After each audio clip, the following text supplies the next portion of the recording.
अस्सलाम वालेकुम किसान भाइयों, उम्मीद है आप खैरियत से होंगे। आज हम एक बार फिर आपको सुल्तान अहमद भट्टी के फार्म पे लेके जा रहे हैं। जैसा कि आप लोग जानते हैं कि सुल्तान अहमद भट्टी साहब जीरो टिलेज टेक्नोलॉजी यानी रीजनरेटिव एग्रीकल्चर प्रैक्टिसेस कर रहे हैं और उनका फार्म जो है वो बिल्कुल एक नए तरीके से नई तर्ज के ऊपर चलाया जा रहा है, जिसमें वो ज़मीन पे हल नहीं चलाते, बहुत कम खादों का इस्तेमाल करते हैं, बहुत कम ज़रिए अद्वियात का इस्तेमाल करते हैं और उनकी ज़मीन का जो ऑर्गेनिक मैटर है यानी नामियाती मादा है, जिससे पहचान होती है कि ज़मीन कितनी ज़रख़ीज़ है या बंजर है, तो नामियाती मादा जो है वो 3% से भी ज़्यादा जा चुका है। और स्टैंडर्ड जो है इंटरनेशनल स्टैंडर्ड वो भी यही है कि आपकी ज़मीन में जो नामियाती मादा है वो कम से कम 3% होना चाहिए। और आपको बताऊँ ओवरऑल अगर मैं पाकिस्तानी ज़मीनों में ऑर्गेनिक मैटर की बात करूँ तो वो 1%, आधे फीसद से भी कम है। और जो ज़री साइंटिस्ट हैं वो ये कहते हैं कि अगर आधे फीसद से कम हो ऑर्गेनिक मैटर तो फिर ये ज़मीनें नहीं होती, ये आप कह लें कि बंजर रकबे होते हैं। तो इस तरह तो हमारी जो ज़मीनें हैं बंजर कैटेगरी में ही आती है। लेकिन सुल्तान अहमद और इस तरह के और बहुत से किसान हैं जिन्होंने अपनी ज़मीन को ज़रख़ीज़ किया है। आज हम आपको सारी उनकी प्रैक्टिसेस दिखाएंगे कि उन्होंने अपनी ज़मीन को ज़रख़ीज़ किस तरह।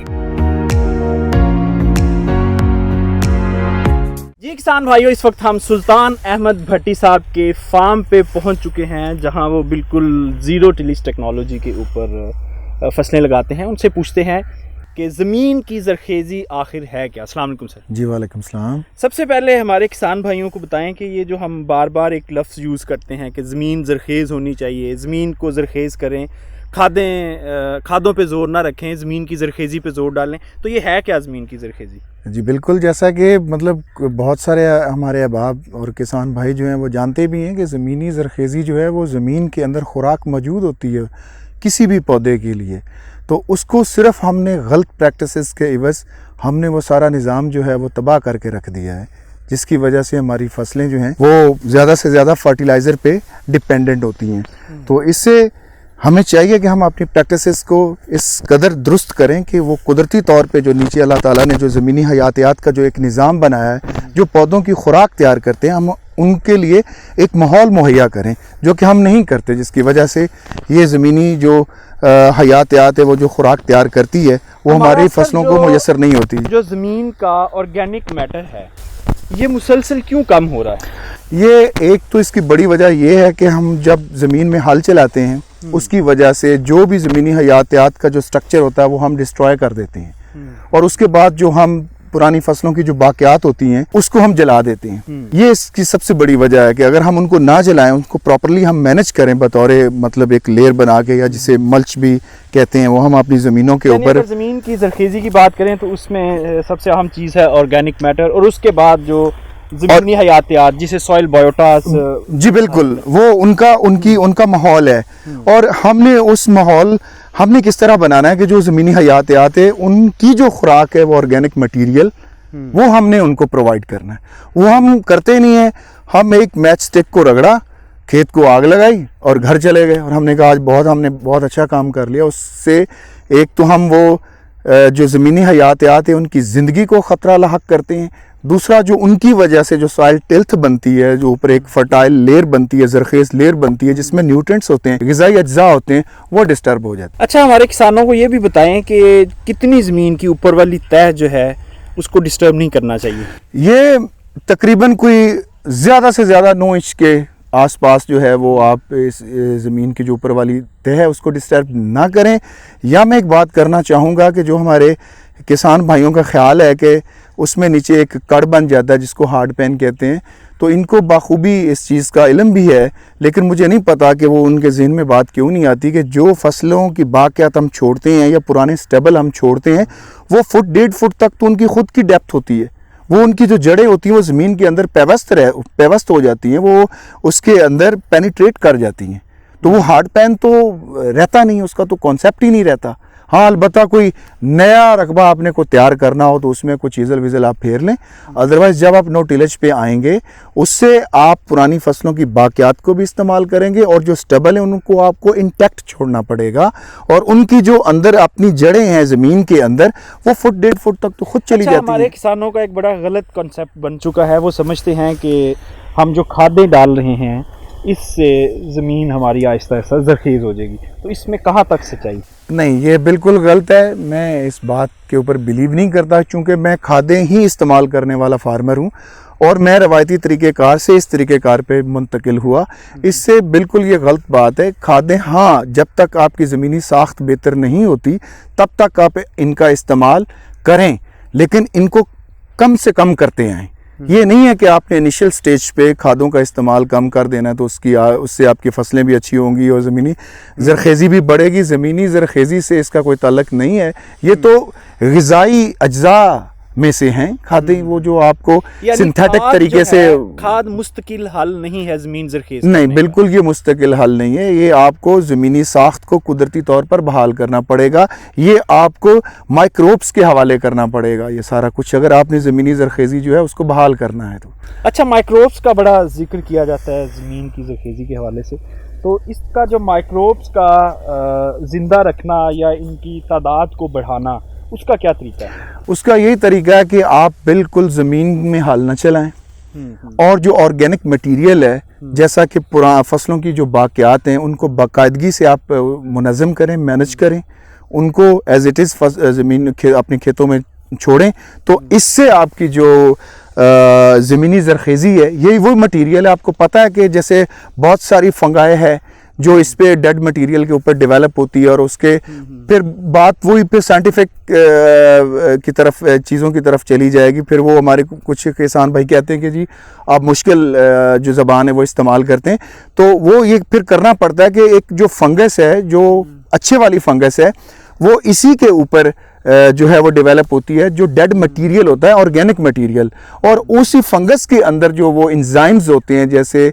हमारे मैदे के अंदर इंजाइम्स हैं जो हमारी खुराक को हज़म करते हैं, इसी तरह ये जो डेड मटेरियल है ऑर्गेनिक मटेरियल है इसको खाकर हज़म करके जो उससे वो अपनी उनकी जो वेस्ट होती है वही ऑर्गेनिक मैटर या जिसको हम नामियाती मादा कहते हैं वो उसमें इस जमीन पे आपने तब्दील होता है। 6 साल से हल नहीं चलाया, हम अपने व्यूअर्स को जी स्ट्रक्चर दिखाना चाह रहे हैं। जी आप देख सकते हैं कि इसमें ये कैमरामैन को कहूंगा कि जरा जी अगर आपका कैमरामैन ये नज़दीक से दिखा सकता है तो आप ये देख सकते हैं कि इसमें हर साल की फसल उसकी जो बाक़ियात हैं वो इसके अंदर पड़ी हुई हैं और ज़मीन जो बिल्कुल इंटैक्ट है, सिर्फ स्लाइटली इसको पंक्चर किया गया जहाँ पे हमने बीज को इंसर्ट किया और ये सब इसमें ये नीचे जो माइक्रोब्स का काम नजर आ रही है बस इतना ही इसमें हल चलाया जी। ये देख मैं करीब से दिखा देता हूँ कि ये देखें ये कितनी खुली होगी।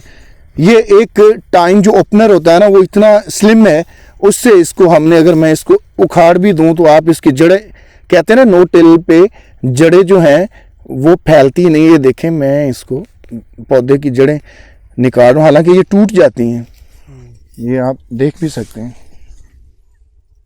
ये सारी जड़ें, और ये इसी लाइन में ये जो स्लाइटली हमने पंक्चर की थी उसी में हमने बीज को इंसर्ट किया और अभी भी इसमें ज़मीन की जो ज़रख़ेज़ी है उसका अगर हम देखें रंग, इसमें कुछ चीज़ें होती हैं, ये कैमरा अगर आपको करीब से दिखा सके तो इसमें आपको जड़ें नज़र आ रही हैं, पूरा एक वेब नज़र आता है, वो आपस में मिट्टी को भी उसने जोड़ रखा है। ये पुरानी फसलों की बाक़ियात हैं जी, बिल्कुल ऐसी फाइब्रस मटेरियल। और जब ये जड़ें होती हैं तो फिर जो इरेशन सिस्टम है मिट्टी का वो बड़ा अच्छा होता है, नीचे ऑक्सीजन जाती है, जब ऑक्सीजन इनफिल्ट्रेशन होती है तो फिर नाइट्रोजन जो है वो नेचुरली हवा से बनकर पौधों को मिल रही होती है।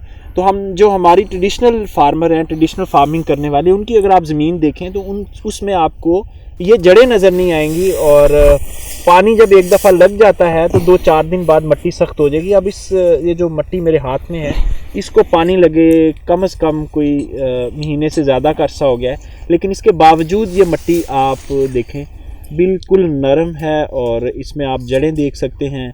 इसका रंग जो है वो चॉकलेटी ब्राउन है और मतलब आप देखें बहुत नरम मिट्टी है और पता चलता है कि इसमें न्यूट्रिशन जो है वो बड़ी हाई होगी। सर आपने लास्ट टाइम اس کا ٹیسٹ کروایا تھا تو اس کا کیا آرگینک میٹر آیا تھا؟ اس میں 3.45 اس کا، اور اس کی جو پی ایچ ہے وہ تقریباً 6.6 یا 7 جی اس کی پی ایچ. بالکل. اور ناظرین میں آپ کو بتاؤں کہ ہمارے جو ایوریج پی ایچ ہے وہ 8 سے اوپر جا چکا ہے، اور جتنا پی ایچ ہائی ہوگا زمین کا اس کی جو پودوں کی جڑوں کے ذریعے خوراک لینے کا عمل ہے اتنا ہی ڈسٹرب ہوگا، کیونکہ آپ کی الکلائن زمین ہو چکی ہوگی، اساسی زمین ہو چکی ہوگی. جب زمین اساسی ہو جائے تو پھر اس میں جو فوڈ انٹیک ہے، نیوٹریشن انٹیک ہے جڑوں کے ذریعے، وہ ڈسٹرب ہو جاتا ہے. اور اس زمین کی پی ایچ جو ہے وہ 6.5 ہے، اور انٹرنیشنل سٹینڈرڈ جو ہے بہترین فرٹلائز زمین کا وہ 6.5 ہی ہے، اور 6.5 سے 7.5 کے درمیان اگر پی ایچ ہو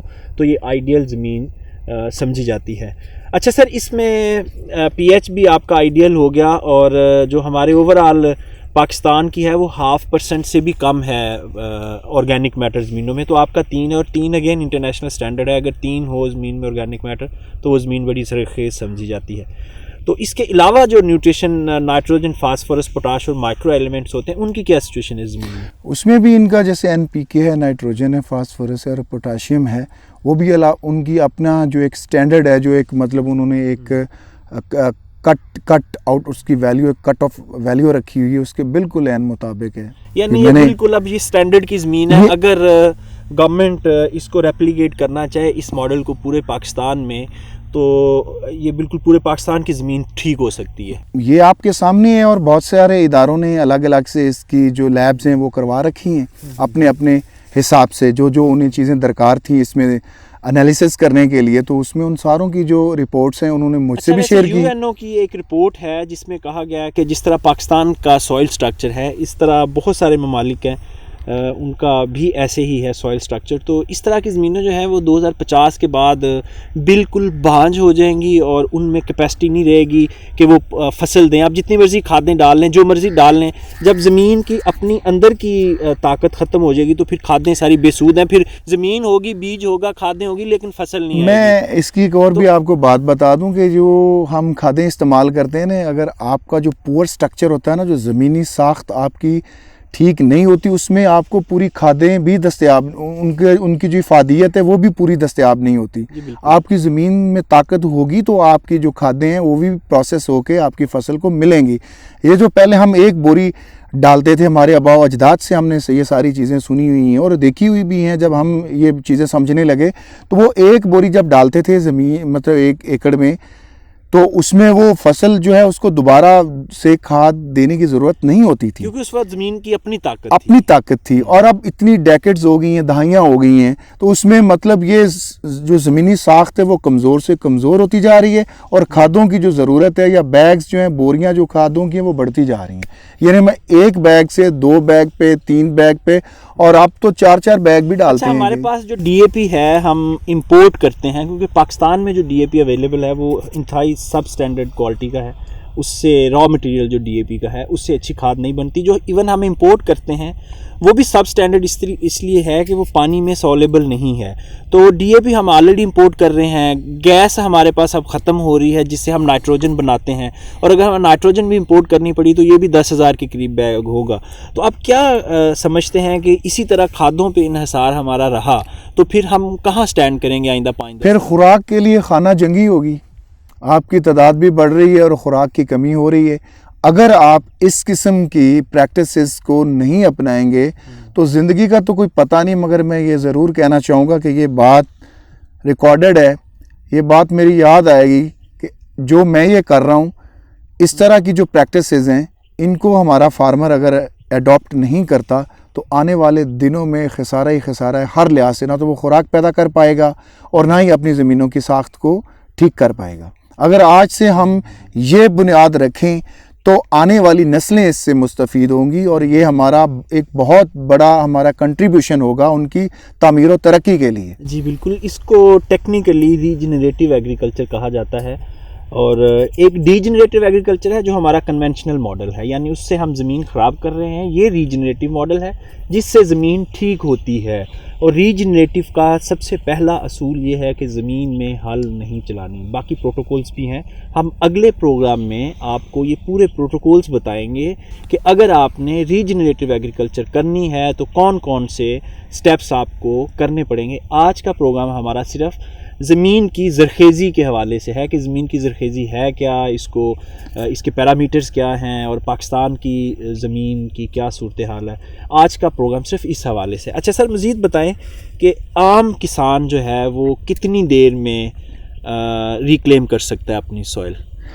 دیکھیں, میں نے آپ کو چند سالوں کا ڈیٹا شیئر کیا, اس میں آپ دیکھ لیں کہ یہ 3 to 4 ٹائمز آرگینک میٹر میں اضافہ ہوا. تو یہ تو ایک انڈرسٹوڈ چیز ہے, یہ مطلب سب کے سامنے ہے کہ اس سے پہلے کی بھی جو تجزیہ کروایا گیا وہ بھی مطلب لوگوں سے, فارمر سے شیئر بھی کیا, اور یہ چند سالوں میں اتنی اس کی ڈیولپمنٹ ہو گئی. اس میں سمپل ہمارے جو فارمر ہیں ان کو یہ فیصلہ کرنا پڑے گا کہ ہم نے کھیتوں میں ہل نہیں چلانا بس.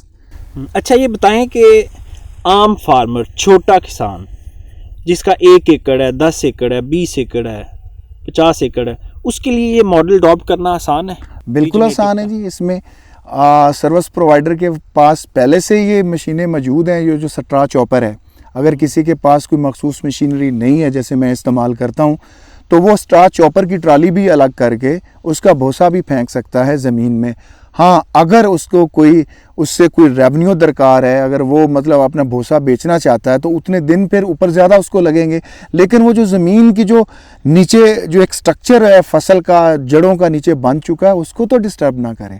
وہ بھوسا بے شک اپنا بنا لے لیکن زمین میں ہل نہ چلائے, اور اس کو پانی لگاتا رہے جیسے ہی اس کی سیزن قریب ہے. مختلف گورنمنٹ کے آفیشلز آپ کے پاس آتے ہیں, پنجاب یونیورسٹی ایگریکلچر ڈپارٹمنٹ کے لوگ آتے ہیں, ملتان یونیورسٹی سے, جتنی بھی ایگریکلچر کی یونیورسٹیز ہیں لوگ آتے ہیں, NARC سے لوگ آتے ہیں, تو یہ سارا سکسیسفل ماڈل وہ دیکھ کے جاتے ہیں. تو پھر اس کے اوپر آج تک کوئی ریپلیکیٹ کیوں نہیں کیا گورنمنٹ نے پروجیکٹ؟